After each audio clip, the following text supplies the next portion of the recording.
কোরআন আসলে আমাদেরকে কি শিক্ষা দেয়? শুধু কি নামাজ পড়তে শিক্ষা দেয়? না, মিথ্যে কথা।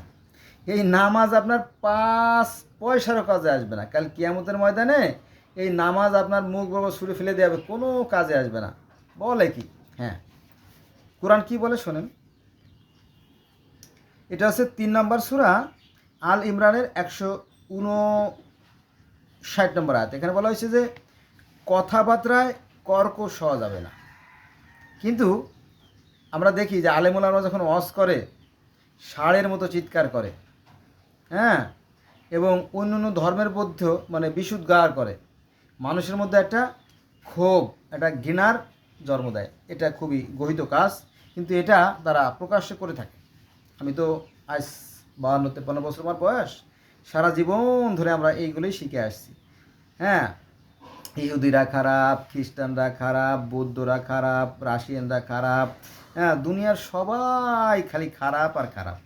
কেমন বাজে কথা, হ্যাঁ। এটা বলতে নিষেধ করছে। আচ্ছা, 2 নম্বরে রাগকে নিয়ন্ত্রণ করতে হবে। এটা আছে সূরা আল ইমরান আয়াত নম্বর 134। রাগ, রাগ, রাগ, ক্ষোভ, হিংসা, ক্রোধ, লোভ, এগুলো কি? এগুলো রিপু, ক্ষতিকর।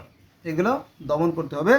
এই দমন করতে পারলেই তখন আপনি সেই মাটির মানুষ হবেন। তখন এগুলো আপনার ভিতর থেকে ঝেড়ে ফেলতে হবে। যদি আপনি এগুলো ঝেড়ে ফেলতে পারেন তাহলে আপনি একজন মানুষ রূপে গণ্য হবেন। আর যদি নিজেকে নিয়ন্ত্রণ করতে না পারেন তাহলে আপনি পশু। পশু তাহলে কী করতে হবে? আমাদেরকে রাগকে নিয়ন্ত্রণ করতে হবে। এটা আছে 3 নম্বর সূরা আল ইমরানের 134 নম্বর আয়াতে।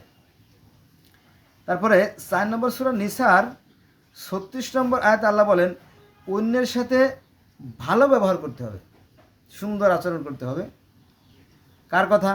স্বয়ং সৃষ্টিকর্তার কথা। জানেন তো, কোরআন তো সৃষ্টিকর্তার কথা, তাই না?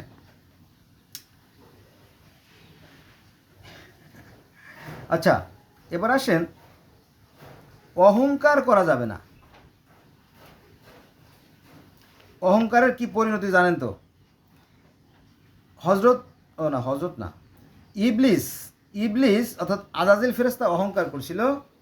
অহংকার করার কারণে তার সমস্ত ইবাদত বন্দেগী ধূলিসাৎ হয়ে গেল। অর্থাৎ অহংকার করলে আপনার এই ইবাদত বন্দেগী কোনো কিছুই কোনো কাজে আসবে না।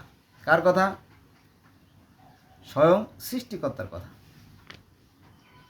কিন্তু আমরা এই ধর্ম নিয়েই অহংকার করি। সেটা আবার কেমন? যেমন মুসলমানরা বলে যে নবী মুহাম্মদ সাল্লাল্লাহু আলাইহি সাল্লামকে সৃষ্টি না করলে জগতের কোনো কিছু সৃষ্টি করা হতো না, যদি মিথ্যে কথা।